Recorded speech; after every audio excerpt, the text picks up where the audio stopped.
Hello, everyone. Happy Juneteenth weekend. Welcome to Specialty Plants for Small Spaces, our third workshop of the growing season. As always, today's workshop is a hybrid. We have some attendees zooming in, while others are with us on site in the museum's garden. My name is Katrina Lashley. I'm Program Coordinator of Urban Waterways at ACM. I'm joined by our garden facilitator, Mr. Derek Thomas, my colleague in education, Janelle Cooper, who is producing today's workshop. As always, I want to thank you for spending a portion of your Saturday morning with us. Today's workshop continues a garden series currently in its 10th year.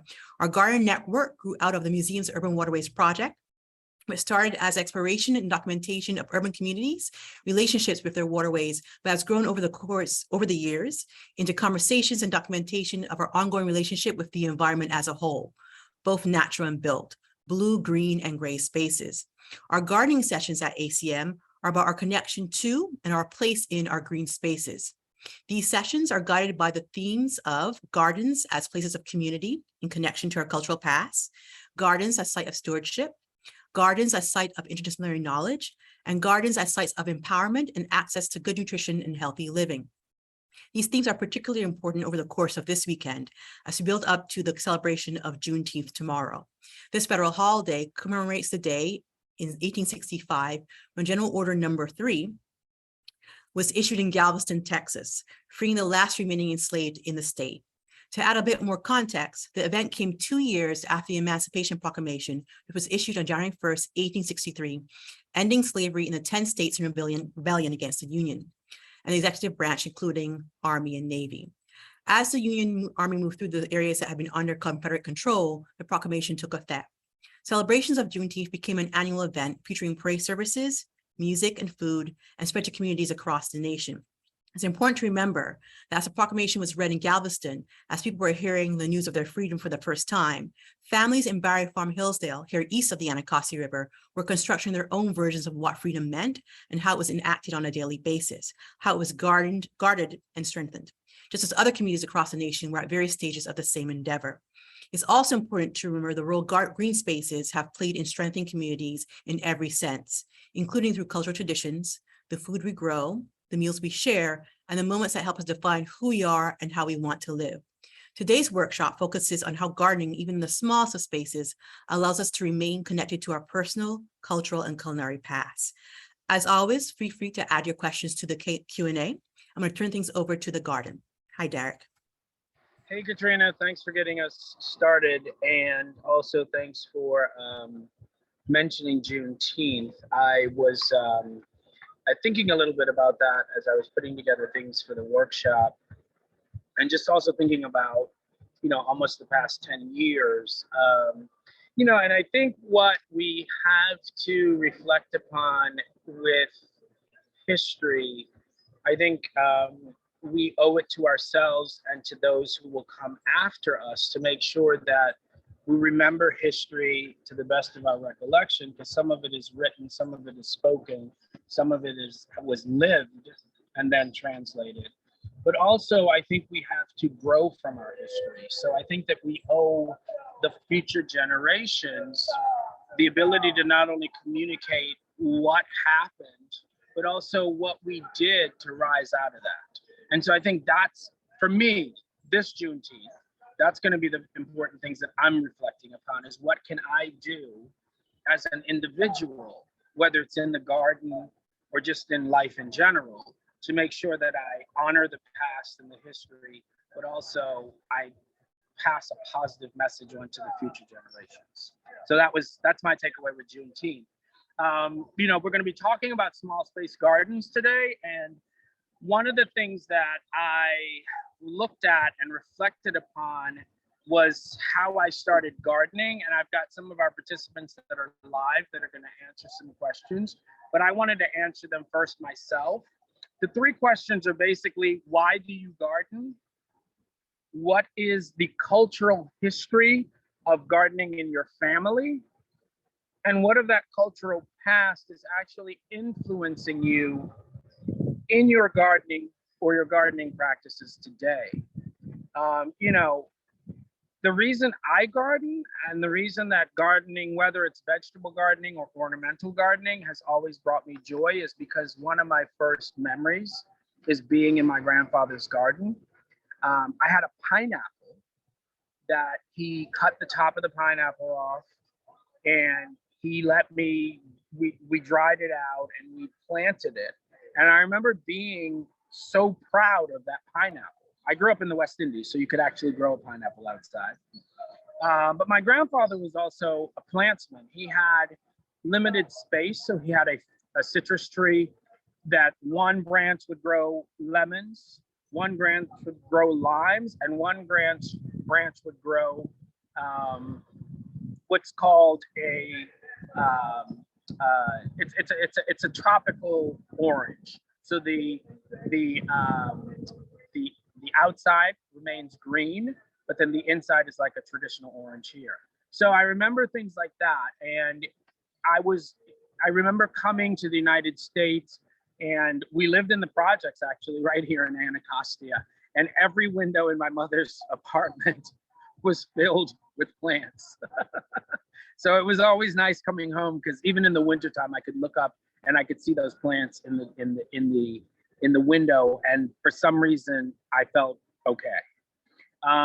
You know, the second question was, what is the cultural history? And I think I've kind of woven that into it. You know, culturally, whether it was my grandfather, I had an uncle who did a lot of ornamental gardening. That's my history. That's where I learned about gardening. And what influences me today from my cultural past is that, you know, I still find joy. I still find solace. I still find, you know, I gave my mother a gift one time, and it said, "An hour spent in the garden puts life's problems into perspective."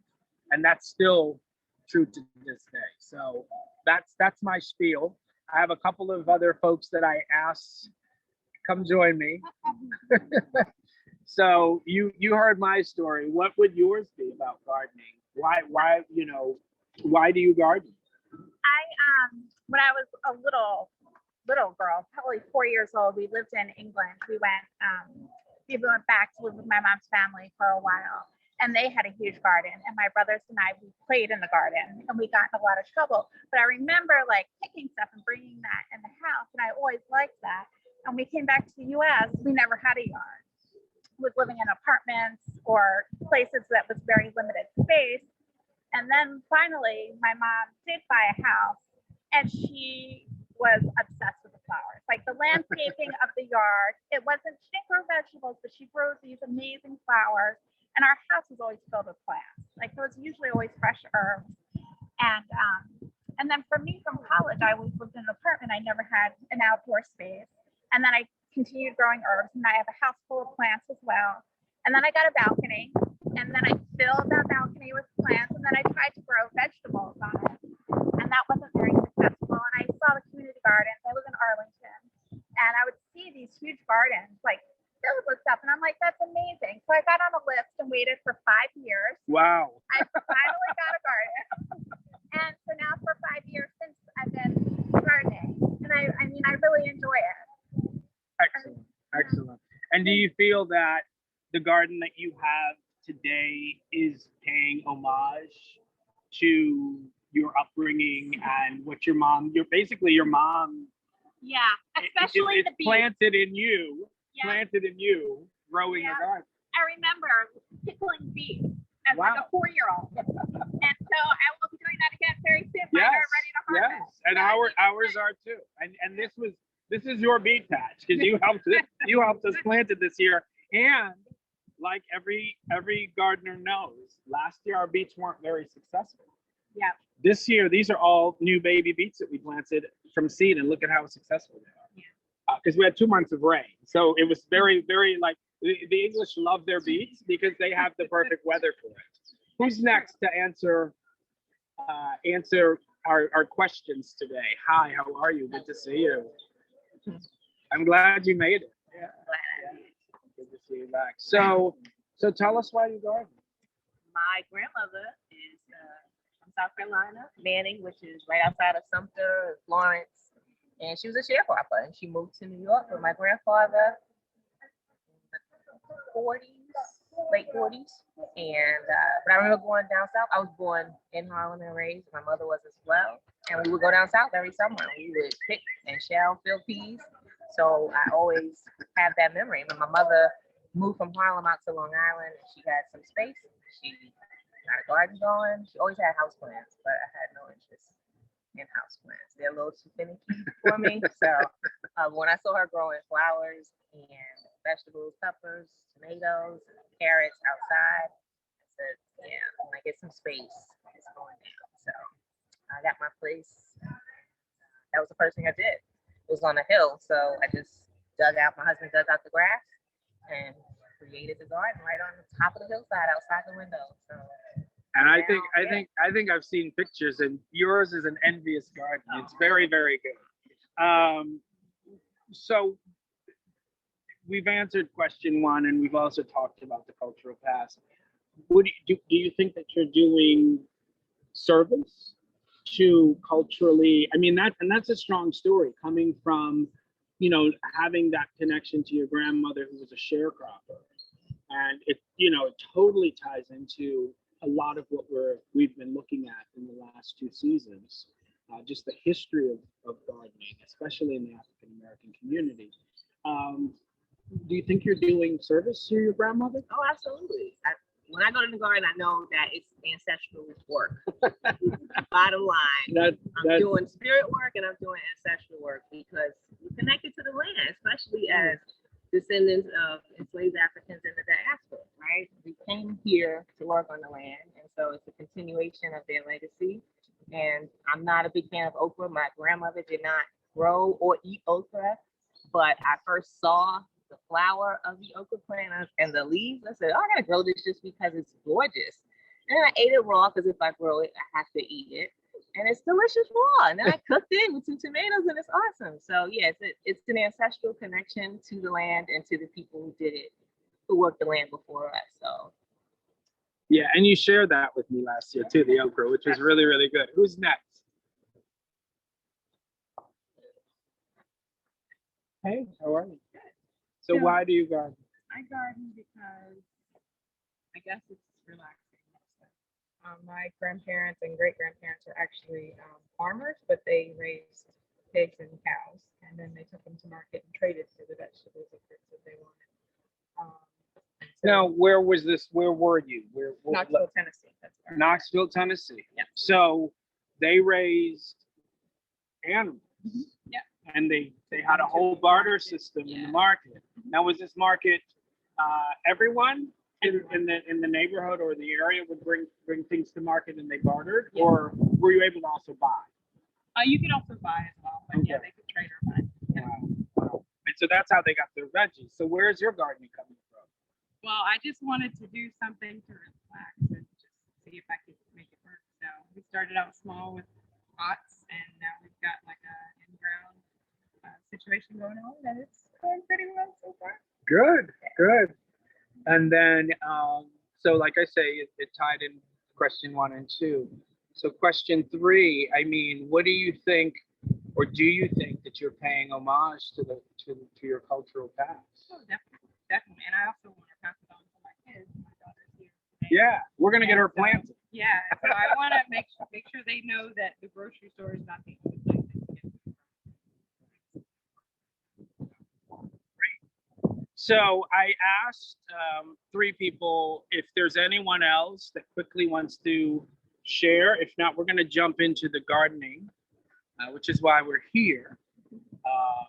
But I think that the 3 people that did share why they garden, for me, it sort of opens up continuing dialogue because everybody has a reason. Where I think that the people that taught us in the past have influenced us now. And I think the big challenge that we have as we go forward, and it's just the same thing I was talking about with Juneteenth, is just making sure that we pass that history along. So each one teach one, you know, and I think that's how we're going to continue to have, no pun intended, this garden program and gardening in urban settings continue to grow. So, all right, so we're going to jump in today. We've got a lot to do. The first thing that I wanted to talk about today was some of the plantings that we currently have gotten to a point where we need to do some housekeeping with them. And it's going to also tie into the specialty plants for small spaces.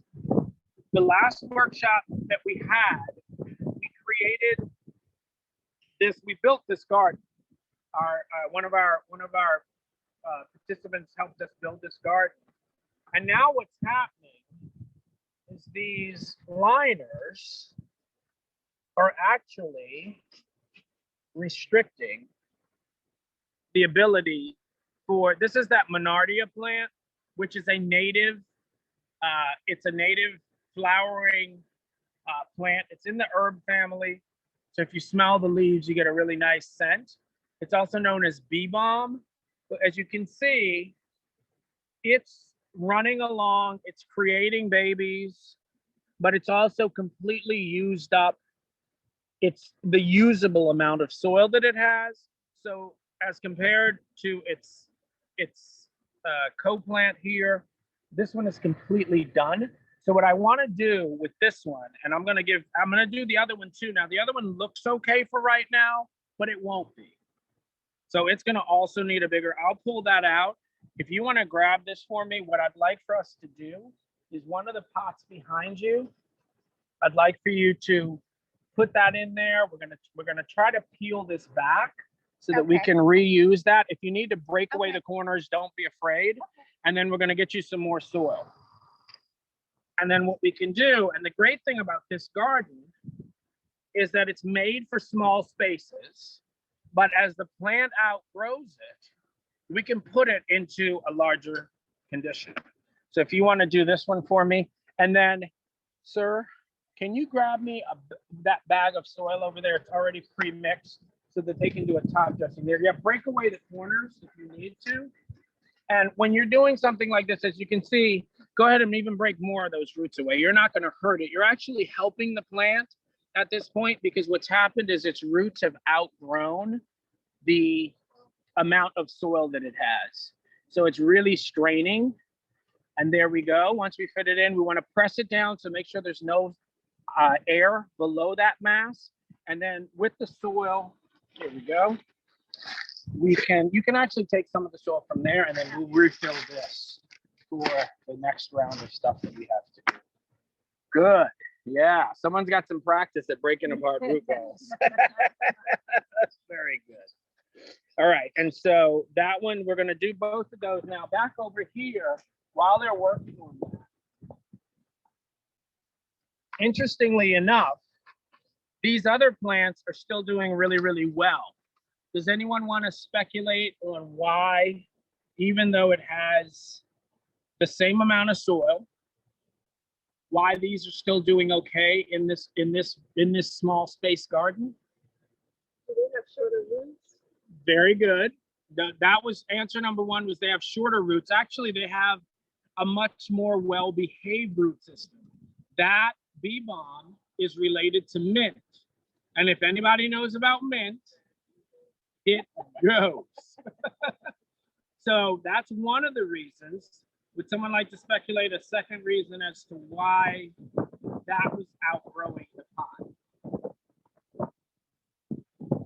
I'll tell you, certain plants, and we'll talk about this shortly, certain plants are not specialized for small space gardens. So if you put them in a small space, you're actually almost creating a bonsai. Herbs are not a plant that mint is not a plant that you want to turn into a bonsai, because it's never going to cooperate. Can you show us one of those pots that we put together? Very nice, very nice.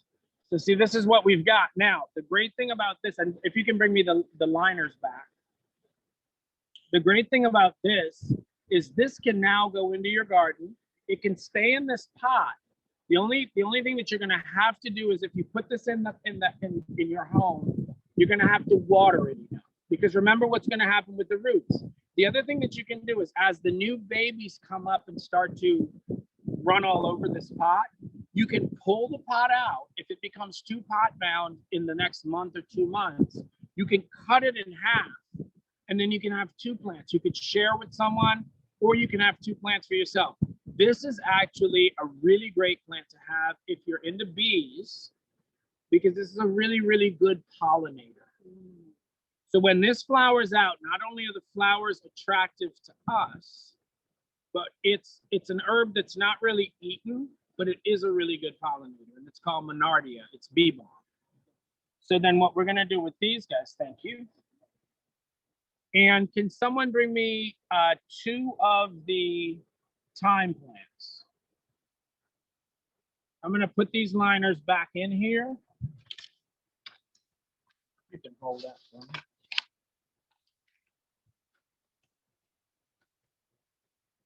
And some of the soil.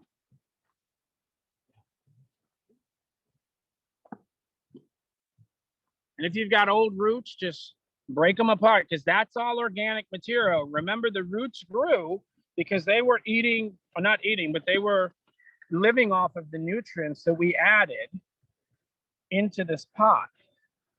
All right, let's not do the German, let's do 2 of these. These 2 here are actually German thyme. This is English. So this one is going to be a bit more spiky. It's going to have a lot more aromatic smell. This one grows a little bit wider. It's the same herb, it's the same taste. Just some recipes will call for the English thyme, some recipes will call for the German thyme. You can pass that around and see how aromatic it is. And see, here's the thing. Does someone want to speculate why? Remember, the bee balm didn't like being really confined in a container. When we're thinking about small spaces and plants that are specialized and can live in small spaces, can someone tell me why, even though this root mass is just as tight as the bee balm was, can someone speculate onto why we don't see wilt? What's that? It likes drier soil, but there's a hint in what I'm looking at as far as the foliage. Smaller leaves will transpire at a much slower rate. So the bee balm had large leaves. The large leaves are going to release their moisture much quicker than this will. And also, thyme has a higher concentration of essential oils. The essential oils in dry thymes actually help to keep the plant looking good. But even though all of that considered, we want to break off this entire bottom piece. I'm going to reuse that in there. I'm going to switch these 2. So then that, I'm just putting this whole mat of roots into the pot. I'll break it apart a little bit. This is going to decompose and be compost. And we're going to put this thyme plant in there. We're going to fill it in. And if someone can bring me some more soil, finish this up for me. I would forever. There we go. Finish, just finish filling that in.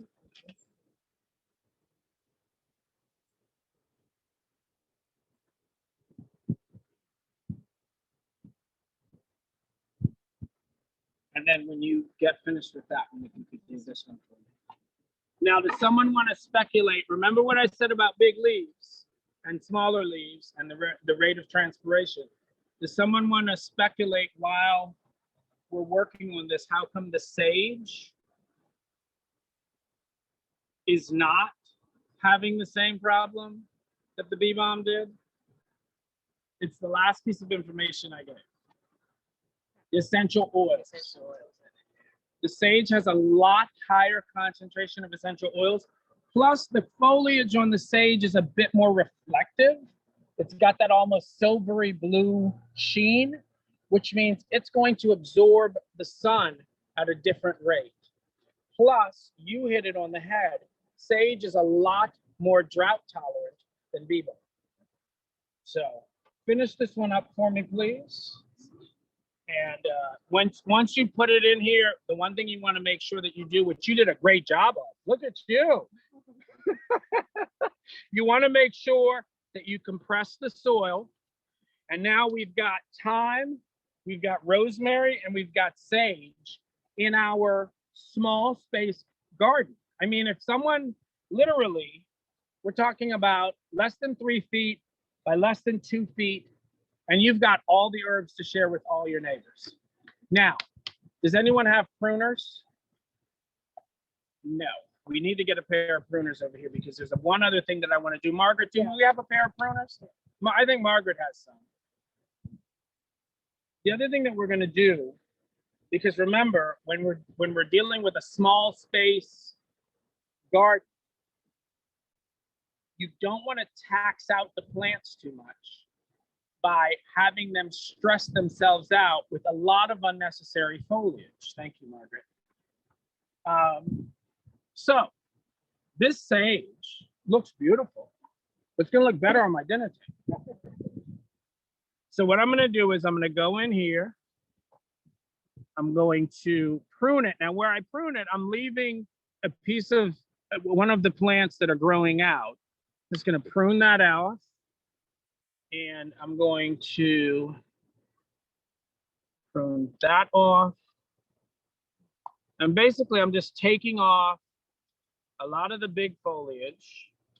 This is all going to flush back out. But what it's also going to do is it's going to give the plant, you want to come around on this side? Or are you good? Okay. It's going to give the plant the ability to produce. I'm also going to take this one because this one will take away all the, it'll sap the energy. So I've given it a good haircut. And what I would like for you to do for me, we're going to store that to actually give away at the end. What I want you to do for me is I want you to do a top dressing to this. Okay. And what that means is we're going to put more soil right on top. Oh, there we go. I'll help you with that. That's good. And now here, what I want you to do is take some of that soil that you have. And with herbs, you don't have to worry about, most herbs, you don't have to worry about the depth that you're going, because with, you know, with some people mentioned houseplants, with houseplants, you don't want to put more soil on top. Put some on the back side here. But with herbs, you can definitely do a top dressing. There's a little insect that's a little bit upset with me because I'm messing up his or her home. So there we have it. So now we've gotten a harvest from the sage, and we've put a top dressing, which is going to mean more soil, more nutrients. And if you wanted to, with these gardens in the summer, say you're going to go away for a week or something like that, try to find pine needles or a cedar mulch or something, not hardwood mulch, because hardwood mulch is actually going to take your nutrients out. And put a light dressing of mulch on there.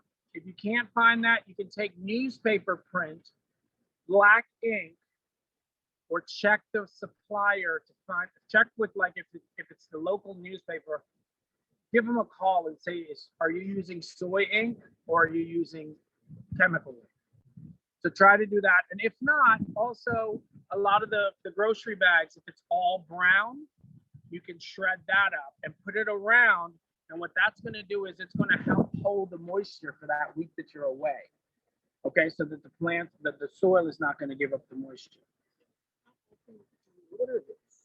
This should be watered almost every day. I think Margaret, you water 3 times a week. So this is done well on 3 times a week watering. So, you know, every other day. If the summer in the 90s, the temperatures are really high, you want to water more frequently, okay? All right, now we're going to move on to the tomatoes. We've got several tomatoes here. And what's happening with them now is that it's time to put them in cages or let them run across the ground. And when you've got a garden like this, you can make the decision yourself. And the plant will tell you sometimes.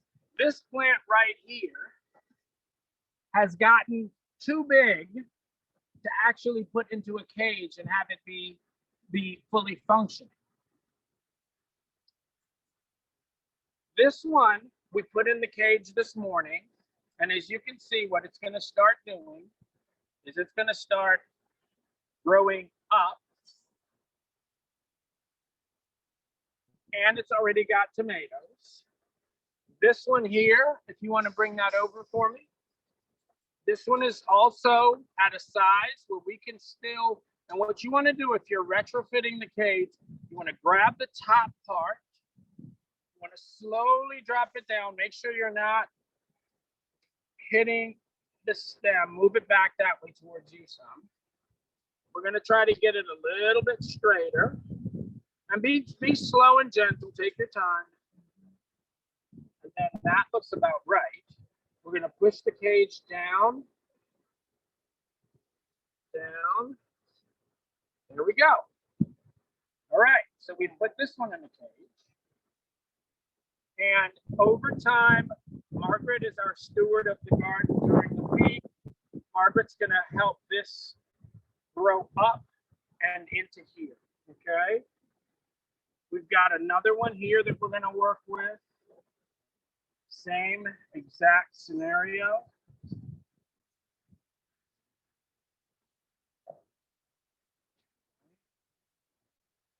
We gently bring this around. Now, if 2 or 3 of you want to start on those over there. Now, if this happens, you see what I just did? I was doing too many things at once. I broke this off. Okay, see if we can get a shot in here. Well, I just pulled it up. So if this breaks off, it was hanging on by literally a thread. Take it off, because the plant is going to try to give this food, and we don't want that now. So now we've got to continue pushing this into here. All right, let's push it down. Whoa, we got one more. Okay. Push that one down. Push that one down. Keep going down on it. There we go. I think it's probably hitting the perlite, but that's fine. It's in a good position there. Now, does anyone remember last workshop what we found that had, what's a volunteer in the garden? Potato. Yeah, this is a potato, but what is a volunteer? Independent seeds, something that fell from the main source. And then we didn't plant. We didn't plant. Yeah, so sometimes volunteers get yanked up. This one we decided to leave. This was from a potato. Last year we did potatoes. So we've got a really nice potato plant that's growing along here. They don't need to be staked because the money part is underground. Did you start a new plant with this? That's a great question. You can. What you would want to do is let it dry for about 2 hours. It's going to wilt, but then put it in water, or you can put it immediately. You can put a rooting hormone on here and then stick it in sand and put a little bag over it. If you put it in water, it will produce, but let this sit. It doesn't even have to sit for a full 2 hours. Once you see this start to dry up, the reason you do that is if it's still wet, it will rot. Put it in water in a sunny windowsill, you'll get roots, and then you can plant it. Thank you. There we go. All right, so we've got a couple other plants here that I think can be put into cages. Those over there, good. Yeah, let's get a shot of that. If it's gotten too big, if the plant has gotten too big, go ahead and let it run across the ground. Because remember, all this squash is going to come out, and the tomatoes can run amongst it. But if it's okay for the cage, let's go ahead and get into the cage. All right. Hold on to the plant.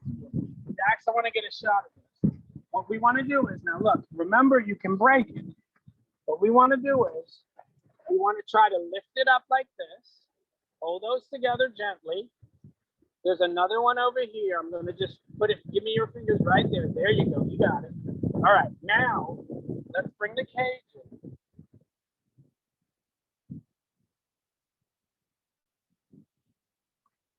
this part.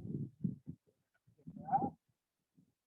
This part. What you want to do when you're doing this, just make sure all of this stuff is on the inside. Okay. All right. That looks really good. Do you think that looks good? Okay. So then let's start pushing this down.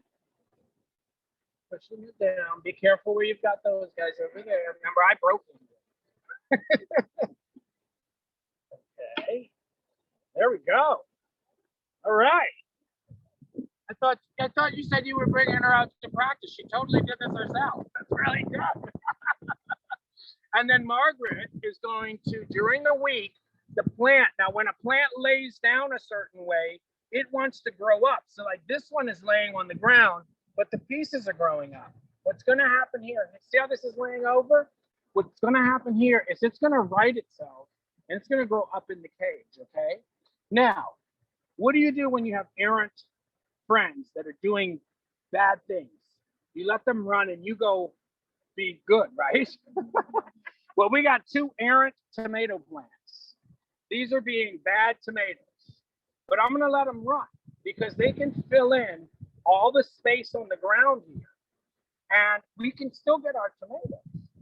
Okay. The only thing that I don't like about this one is how it's running into the ground here.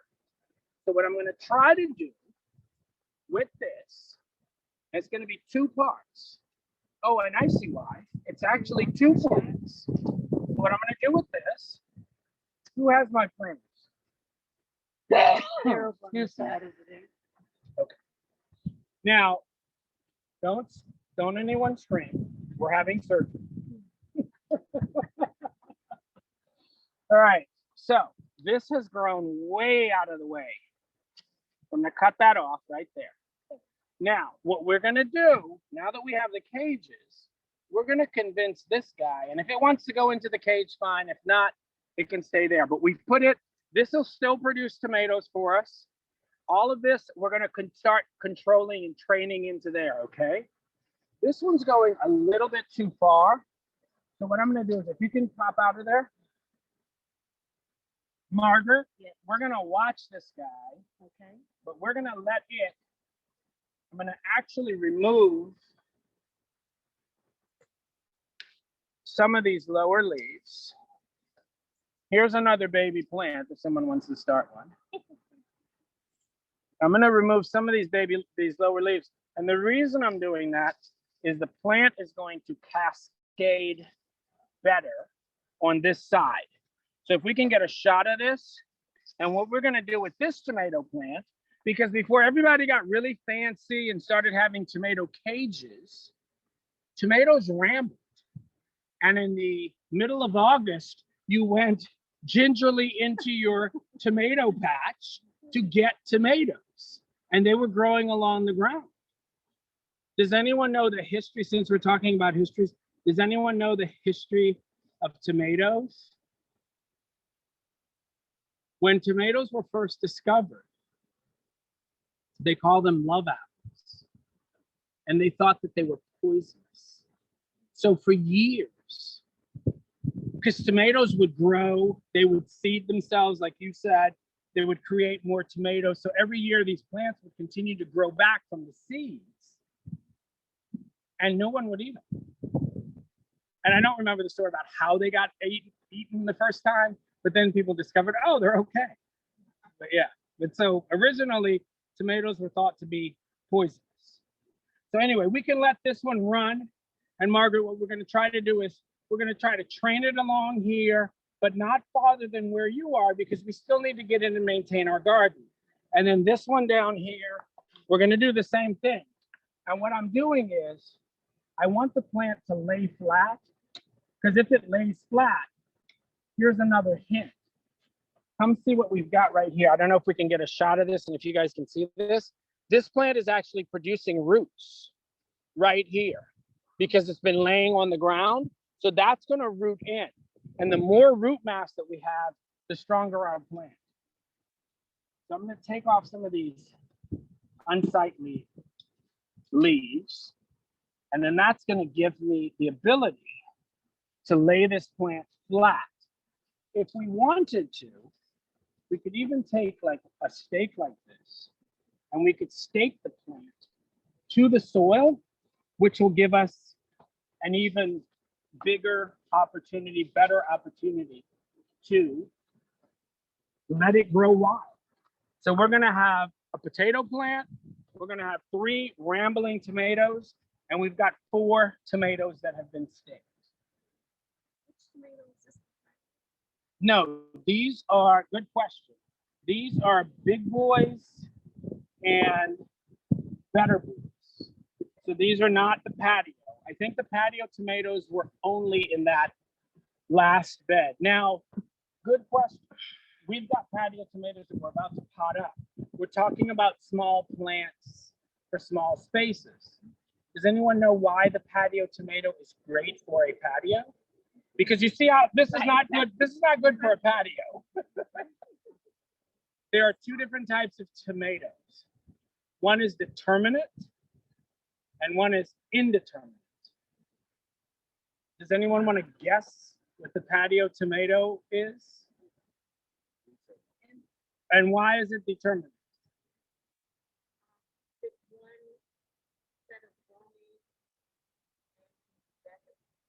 It's exactly right.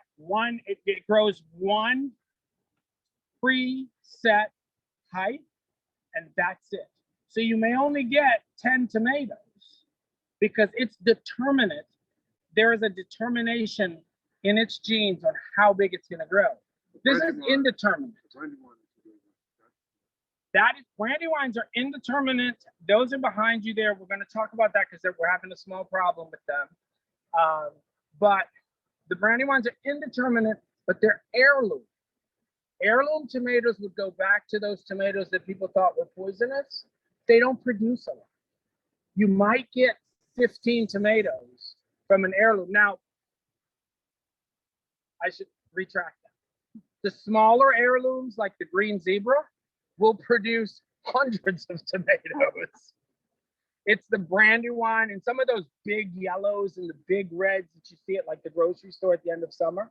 They might only produce 6 or 8 tomatoes because each tomato is a pound heavy. So the plant can only sustain so much fruit. Okay. Back over here, we've got a really good start with the pepper garden. We've got some peppers that we can actually give to folks today. This one's a jalapeno. Okay. This one is a Fresno red, which this will, if it's left on there, this one will turn red. The jalapeno will turn kind of red. This one's a little bit spicier than that. They may not be spicy at all because it has been really cloudy, really rainy. Does anyone want to tell me why that might affect the heat on the jalapeno? What is it that makes us think something is hot? What part of the, right? And what is that? What is it? It's an oil. It's an oil. When the plants produce the oil, it's actually to protect the seed. So the hotter it is, the more intense the climate is, the hotter the pepper is going to be. Everybody else looks really good here. And does anyone remember what these are? These are another one of our pollinators. Next workshop, we're going to be talking about bees and pollinators. This is the coneflower, the Echinacea, but does anyone remember the type? It's okay. Purpurea is what you get and what you see all the time. This is paradoxia. This is one that would actually grow wild in a field. This one doesn't like a lot of water. This one doesn't like, it likes really harsh conditions. So I planted it at the outermost bed. And then we've also got from the last workshop, 2 volunteer sunflowers.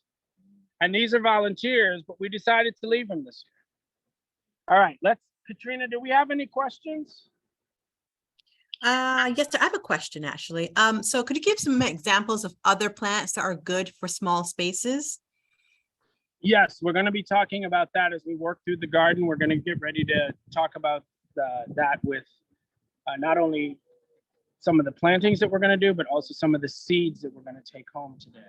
Okay, so there are no more, unless anyone else online has any questions. Last call for questions for this session. None posted. We'll get back to you.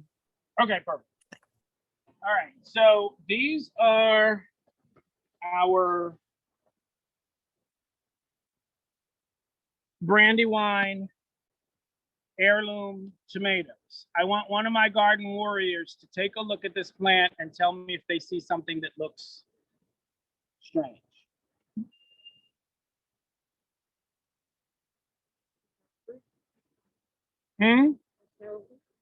No, it's just starting to flower. But when you have a garden at home, you're the first stop to prevent anything from going wrong to your plants. You're the steward. So if you were a steward, what do you see that looks strange? And if we can pan over here, maybe some of the participants can also see what I'm looking at. The closeness is okay. Take a look at the tops. Take a look at the tops of the plant. Start here. Start here. And then work this way. What do we see here? The smaller leaves are kind of curled. They don't look as healthy. They look kind of. It's a mite. I don't know what kind of mite it is. It could also be something that's systemic in the soil. It has already, the tomatoes that we staked over there, it has already started its secondary destruction of that plant, because if you look at the lower leaves, they're falling off, and they're falling off prematurely. Now, we do organic gardening. You saw when we were over there a little bit ago, we had insects crawling on me. So we want to be mindful to that. And a purist that's doing pure organic gardening would say, don't put anything on this. Spray it with, with a mineral oil or something like that. I've got something better.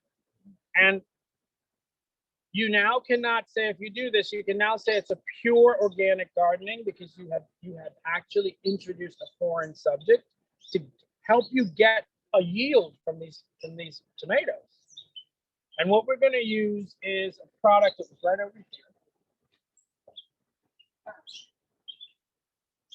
This is a product called Neem Oil. It's on my fingers now. And if you see right at the top here, does someone want to tell me what that says? For organic gardening, okay?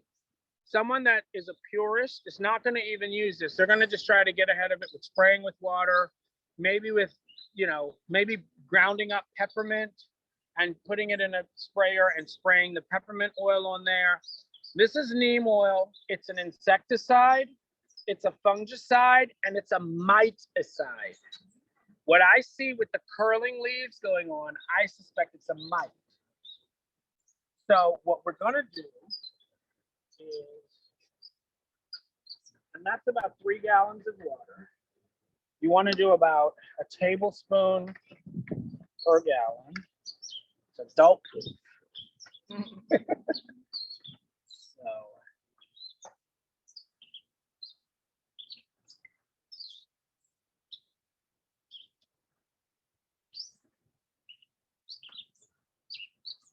all right. So that's my 3 tablespoons.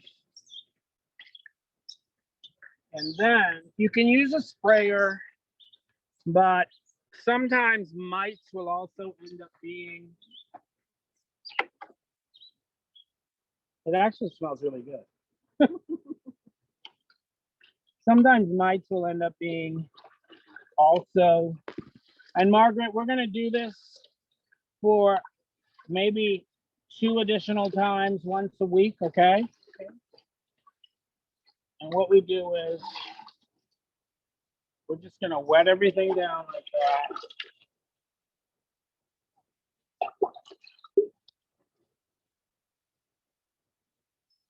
And so it's going into the soil also. There are mineral oils that are sold as all seasons oils that will do the same thing that we're doing here. If you have a purist they will say that we are no longer organic gardening, but I think harvesting Brandywine tomatoes are really important. Yes. So we're going to continue doing that. Margaret and I will finish this up. We'll hit, if you want to pull that in.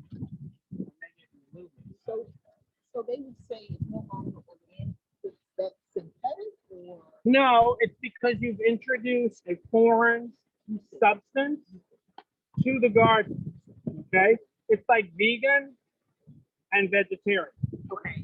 Okay, so a vegan is not going to have anything that's come from an animal. Okay, or I may be doing it the reverse. Yeah. but it's in a purest sense. You are no longer in a pure organic garden, but this is still organic. Okay. Okay. Would you use that if you didn't see anything? No. I always try to spray to get ahead of it with water. So when you're watering your plants, try to get underneath the leaves because sometimes spider mites are hanging out under there or whatever, and you can wash them off. Okay. Our herb garden is doing really, really good. We're not going to harvest anything. Remember how hard we harvested that sage the last time?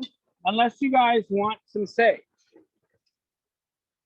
All right, bring over, please, my pots. And we're going to do some of the soil. And Katrina had a really good question because we are focusing on small plants for small spaces. So we've got a couple of exercises that we're going to do now. First of all, if we can take a shot of these seeds. Oh, and I think the wind blew some of them around. So we've got a baby Bubba okra, which is a hybrid okra that grows really, really small.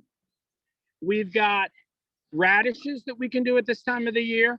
They'll be really spicy, but we can definitely do them.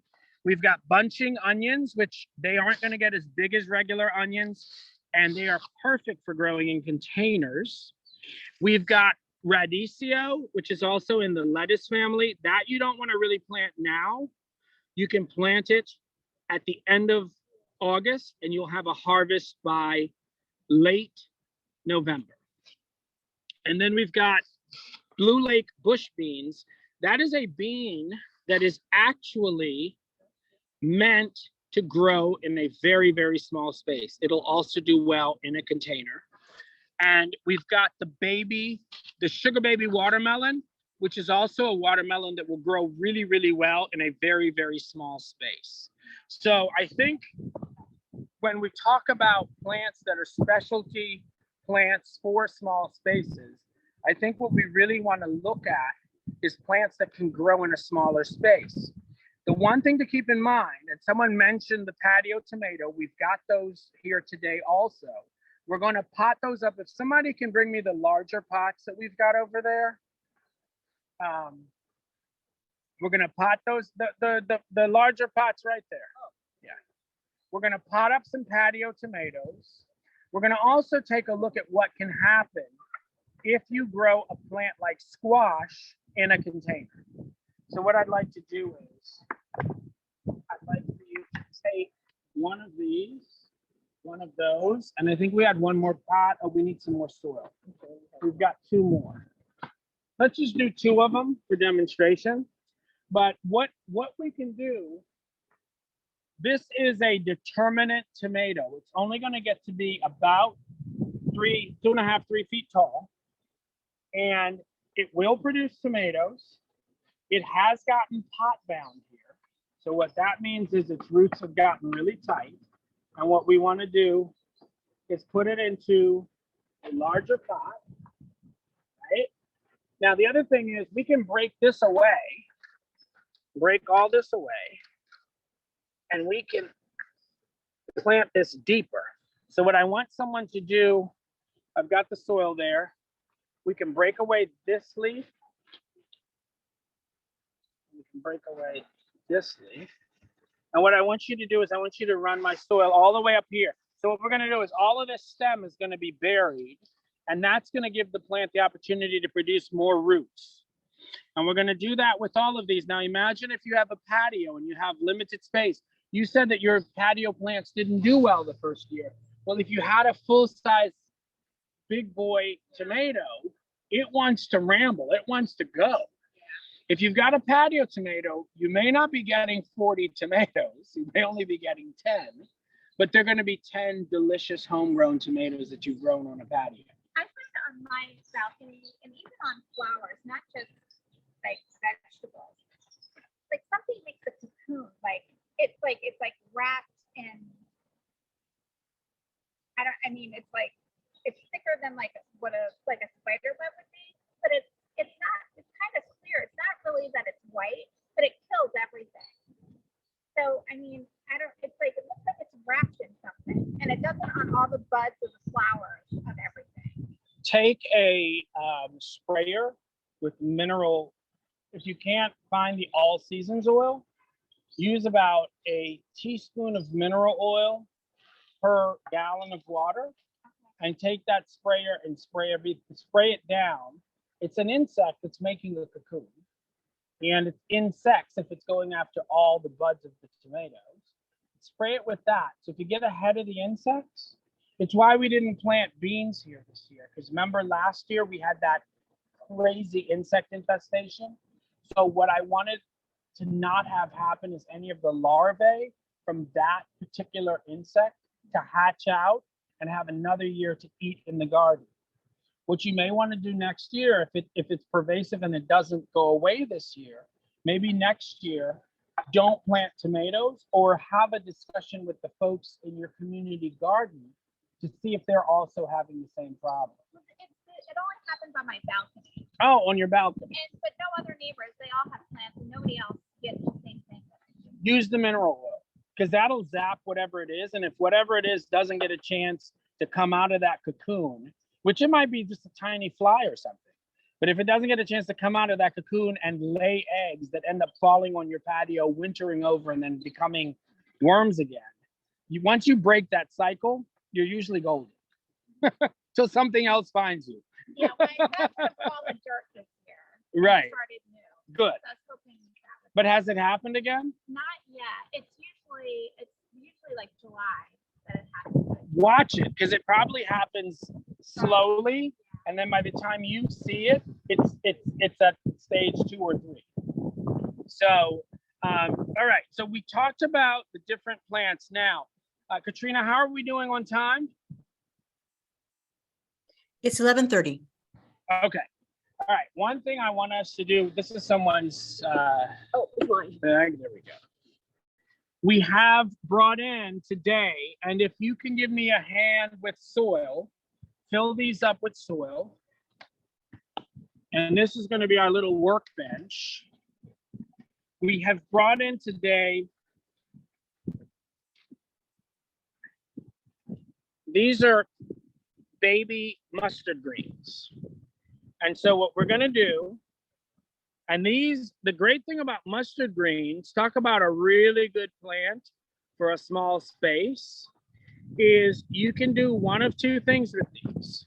You can harvest them when the greens are young. This is the seed leaf. This is the actual mustard leaf. When it produces maybe 4 or 5 more of these, it's going to be about that big. You can cut those off. It'll keep regrowing, and you can grow them. Whenever we got some of those planters, I'll take them.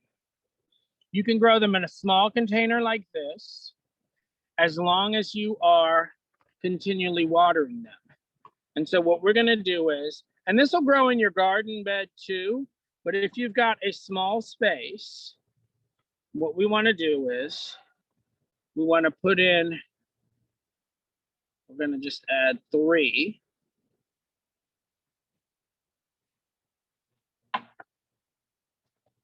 Go. Put a little, oops, sorry. Put a little bit there. Do we have any questions while I'm doing this, Katrina? What plant is that? It's mustard greens. Yeah. Hi, Derek. No questions in the Q&A, Derek. Okay. And you don't have to break them out like I did. You can put them in as one big clump, And then as they start to grow in, you can thin them out. And so these were seeds that we planted, and we've now got full-on mustard greens. And these will grow on your patio. You can harvest just the leaves.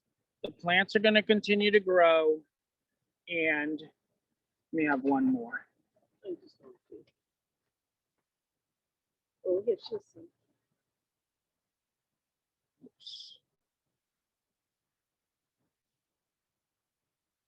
So only one wants to stay in this one. Everybody else wants to leave. Okay, so there we have Mustard green. mustard greens. This one is the one I was trying to get to another spot. And those will last in a very, very tight container. Our garden warriors are going to be able to take home some today. Here you go. You can see these look more like what you would think about as a mustard green. And they already have the really good taste of mustard greens at this point. So that's that piece. The other piece that we're going to do today is we are going to grow summer radish. And remember, this plant will also grow very well in a small container. You can put 2 or 3 seeds in a container this size, and you'll have 3 radish plants, and you'll have 3 radishes, but you'll have the best radish that you've ever eaten on a salad. And if you have a small space, why not? So, but what we're going to do today with these, and folks are going to take home seeds. The other thing is, remember, we've got some cilantro seeds here today. Save these cilantro seeds until the end of August. Plant them August, 1st of September, right in that time. You will have the best cilantro you've ever had in November. And then you'll have the best cilantro you've ever had the following spring. They only sell cilantro seeds in the spring. And the problem with that is the minute it gets warm, they become coriander. They bolt. So if you do it this way, you're going to take home some seeds. You'll do it this way. The other thing is the bunching onion. Grab me 2 of those. I'm going to actually plant some of the bunching onions. Oh, and these 2, here we go. We're going to put these up here. Thank you so much. We're going to put some bunching onion into that too. There were some hand trowels right there. Let's go over to the beets. You can take those ones. And, oh, and the other thing I wanted to show everyone. Remember, everyone was talking about how wonderful the cabbage and all the greens we're doing this year? These were from the spring. This is cabbage. And what I wanted to show folks, remember I talked about how certain plants in a small pot would be almost bonsai'd? And hand me one of the squash plants also. So, not that, give me one with the blossom. So squash blossom, sorry, thank you. Squash blossom, now this one is already passed, but that one is that one's still okay for a salad. And this one here has some that's just coming out. So if you've got recipes that call, thank you. If you've got recipes that call for squash blossom, there's what you're looking for. Now, in this 1 gallon pot, chances are you're not going to get squash, but there's a lot of recipes out there that call for squash blossom. So you will get that. And I'm going to show you the difference between the squash that's grown in a big garden and the one that you grow in a pot. The same thing with the cabbage. This cabbage leaf, for a smoothie or whatever you might want to use it for, it's amazing. The taste is amazing. It's being grown in a very small container. So small plants, small spaces. If you keep this plant dwarfed by keeping it in a small container, the only thing you have to make sure you don't do is let it dry out. Do not let it dry out. We have kept this moist. The roots actually look pretty good for being in a very small container. And what we've been able to do or I've been able to do with this tray of cabbage, is cut these leaves off, add them to smoothies, chop them up for baby cabbage coleslaw.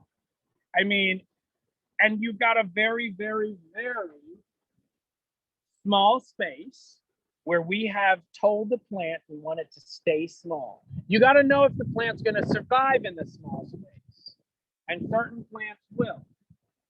The other thing that I wanted to show folks, a lot of folks love cantaloupe. We're going to give you some cantaloupe to take home today. But if you have a small space, this is a plant that is being sold as the best jumbo heirloom cantaloupe. You can see my flowers are starting to set. You want to put this in a pot that is like a 3-gallon pot. Leave it in that pot, and you will get 3 to 4 cantaloupes on your balcony, on your rooftop. Just don't let it dry out. Small space, bonsai plant. Okay, so some plants like the sugar baby watermelon are actually sold as a smaller plant. But if you don't have that option, like with the cabbage or with this cantaloupe, you make it be a smaller plant. You make it fit your space. The biggest thing you have to do is give nutrients and don't let it dry out.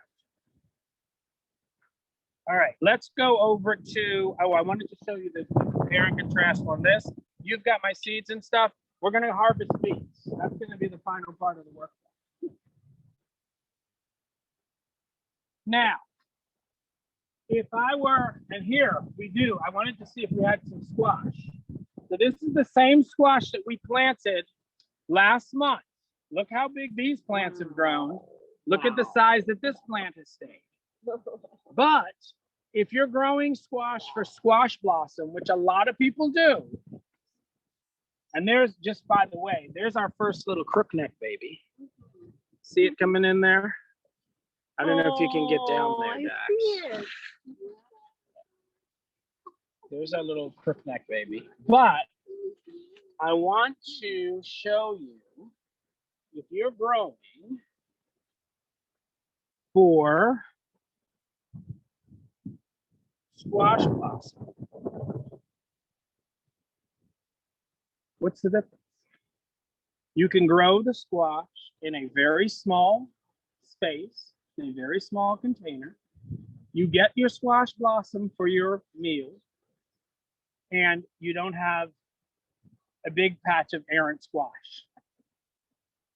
I don't know if anyone uses it. It's got a spicy taste, but recipes call for it now. All right, so now let's go harvest our beets. Katrina, have we gotten in any questions?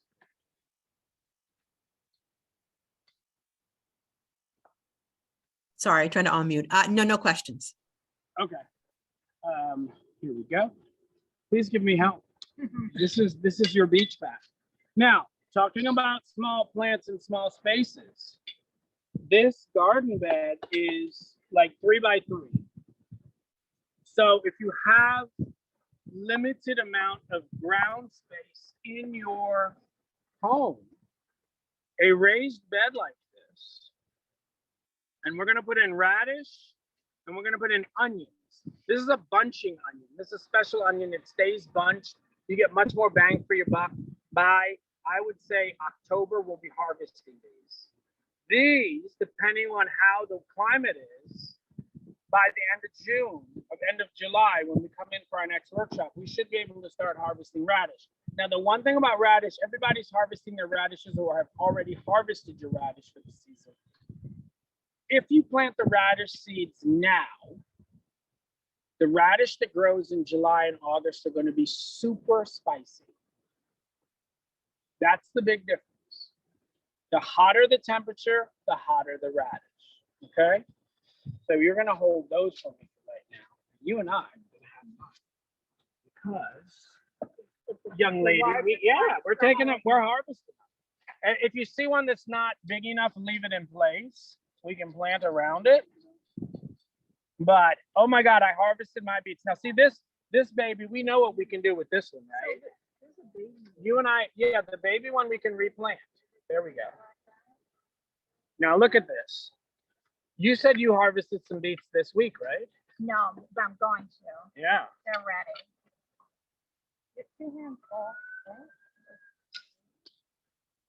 These are great this year. I harvested some the other day. Oh my God, they were the best. Yeah, I got some. I pulled some up last week. I mean, I cooked them the same day. Yeah, same. Yeah. I think Sweet we greens leave are delicious. She asked if you could eat the leaves. Yes, Yes. yes, They're absolutely. very delicious. Raw or cooked. I put them in the smoothie. Oh, yeah. The smoothies, yeah. I feel like it's wasting. Oh, putting it in okay. smoothie. I need to eat the beet and I need to eat the leaves. Yeah. Yes. It's not wasting them. The leaves, you can chop up the leaves. Some of the bigger ones, no, but like the young, even this one is okay as long as it's not discolored. You can chop up the leaves and actually use a vinaigrette and some olive oil and make a fresh beet leaf salad. Maybe add a little bit of onion if you like onions. Is that something else? That's like a. This is not a beet. This Okay. is, remember we had mixed greens in there that we planted Okay. for a while. The beet seeds were growing, and these beets were grown by seed, by the way, folks. Now, these are all jumbled up, and there's only these two are not big enough. We're gonna replant these. This one is big. This one's good. Yeah, so these, now see what happens here, if your beets grow together like this and you don't thin them out, they take away energy from each other.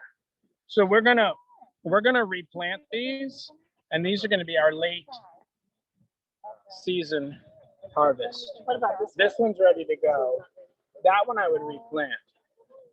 Oh, look at this, we got a double winner here. That's really good. Katrina, how we doing on time? It's 11:44, so about 15 minutes left. I just put in a last call for questions. Okay, cool. Wow, look at this one. That's what we're talking about. That's why we're doing this. Look at this.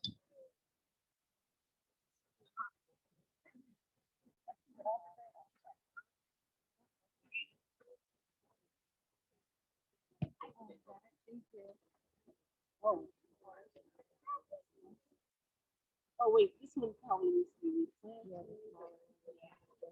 I think this one. Look at those. Huh? So look at those. I know. What about these? I would go ahead. We can eat those. Yeah. These we're gonna replant. Yep. These. Take one of these to my classroom. Sorry. If you want, I mean, do you have a windowsill in your classroom? We're getting ready to move. to Oh, you're getting class, ready. Oh, but that's now, okay. Yeah. Okay. Well, because I was gonna say you could take some of these baby plants and you could grow them on a windowsill. Oh, that's right. Yeah. Beets will also grow on a windowsill. Yes. Something like that. There's one. In dirt? In dirt, yeah, you can take some of the dirt with you today. There we go. There's a few. Okay, so now we're running out of time, folks. So what we got to do is, I need my garden warriors. I need 2 people over here to help me out. I got my folks harvesting beets. And now what we need to do is, we're gonna, yeah, good. Look, all right. We're going there. Is that one coming out? I think that one was. Yeah, we could leave it there. That's an oak tree. That's a volunteer.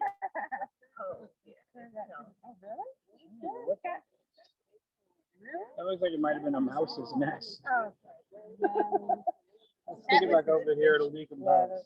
All right, so where are my seeds? Okay. All right, who has practice at, you're gonna plant a white oak tree? I caught you. Need trees. Let's do this. Let's put all the beets in this row. Oh, in this room. Mm-hmm. Leave the one that we didn't pull up. But yeah, so here's what I want us to do. Who hasn't pitched in? Come. Okay, what we're gonna do with these. Katrina, give me a 5-minute warning when we're there. Okay, we'll do, Derek. These, okay, these, what you wanna do is, put them in your hand. Now, these are onions, but what we wanna do is they're gonna come up like little tiny weeds. What we wanna do is first, you wanna turn the soil. Can somebody bring some of the fresh soil that we've got in the bag that we've been using to pot stuff up? So always turn your soil a little bit. I think we got more than enough onions. I'm gonna let you do some of the radishes. But prep my soil here for me, okay? And then we're gonna add some fresh soil in here. And Margaret, when we're watering this week, water well, but also don't spray it really hard because otherwise it'll make the seeds jump all around. All right, so we add a little bit more. Good. All right, now you got to turn it. Turn all, see all this? Turn all. No, but not so. Remember, this is a small garden. Do it gently. All right, She's look. I'm gonna get scolded at the end of the workshop. Watch and see. I want the camera to keep rolling. Okay, now we've got our seeds. What we want to do is we want to do this. You see, if you can't really see, but what I'm doing is I'm sprinkling. Okay, I'm just sprinkling as I run along. And if you want, you can also sprinkle like this. And then we're gonna take our hands and bring it all together like that.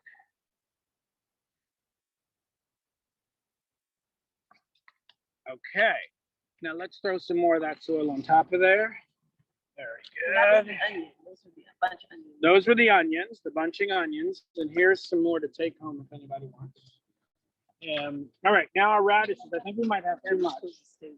Oh, there's some more in there, right? You can take those. Huh? You said keep that one. Oh, you can move it over here if you want. Yeah. I think there's a couple there. All right, so now we're gonna do radish.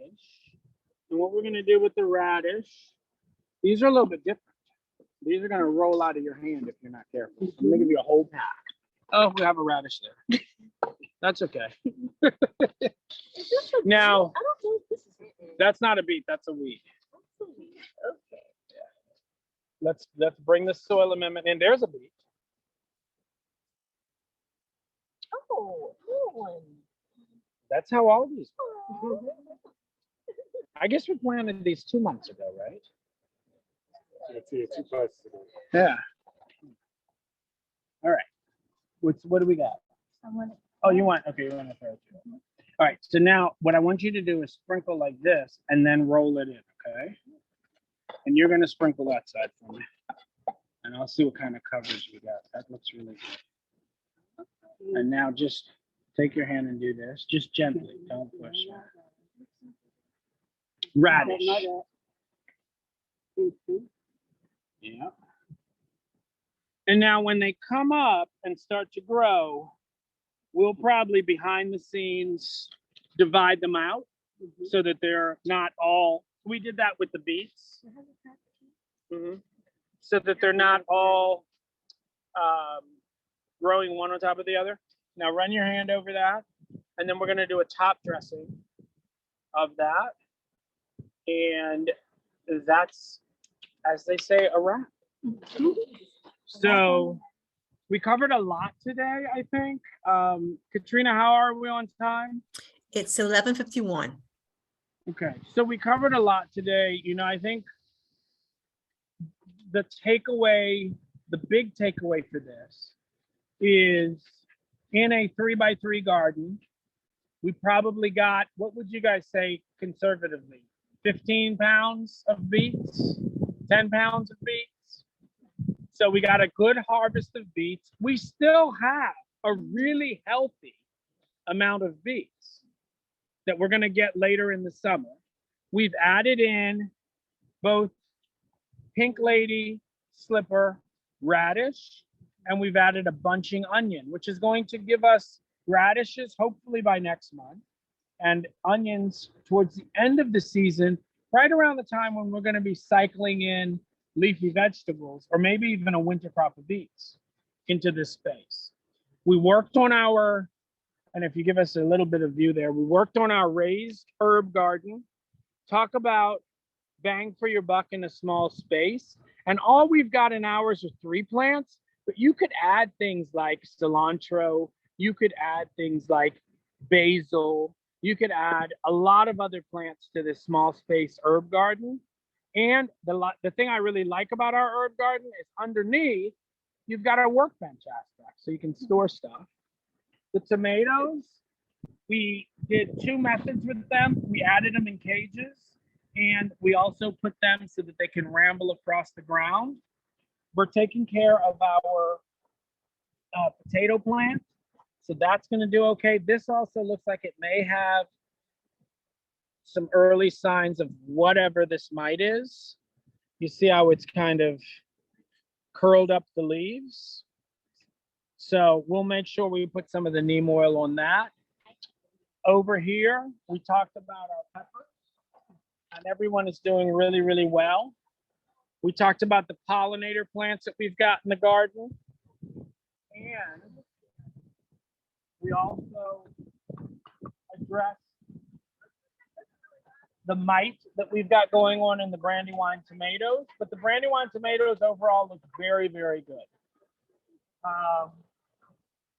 If we can go back over to the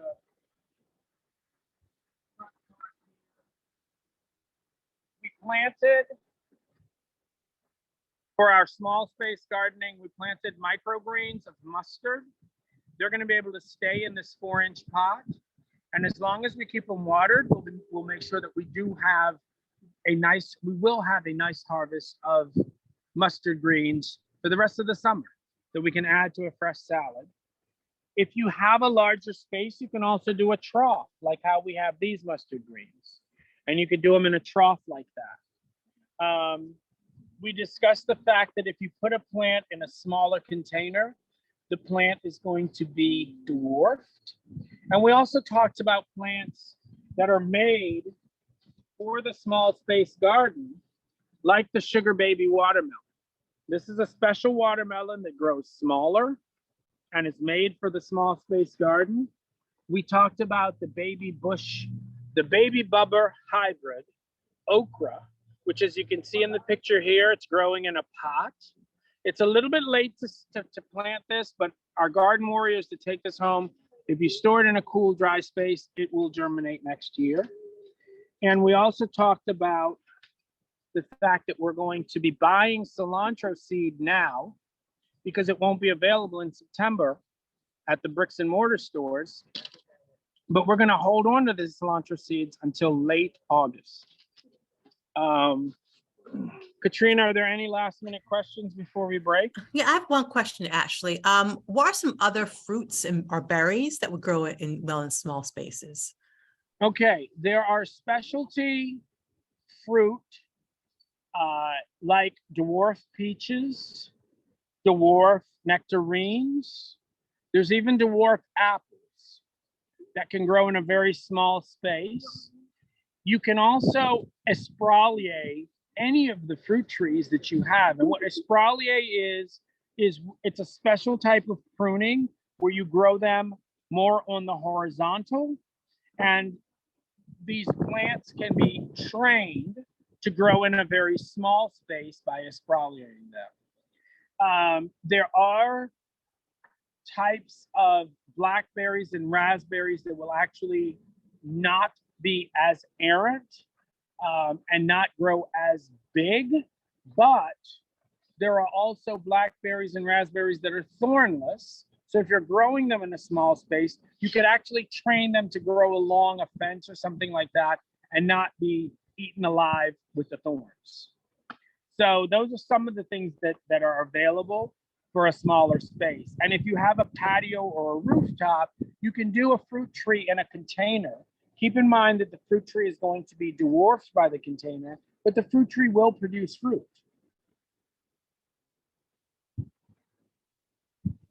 Okay, that's it. Any last minute questions from our online participants before we close out the workshop for Do any today? of our garden warriors have questions? Okay. Okay, all right. So I'll come Katrina, up. as always, let's give Katrina a big round of applause before she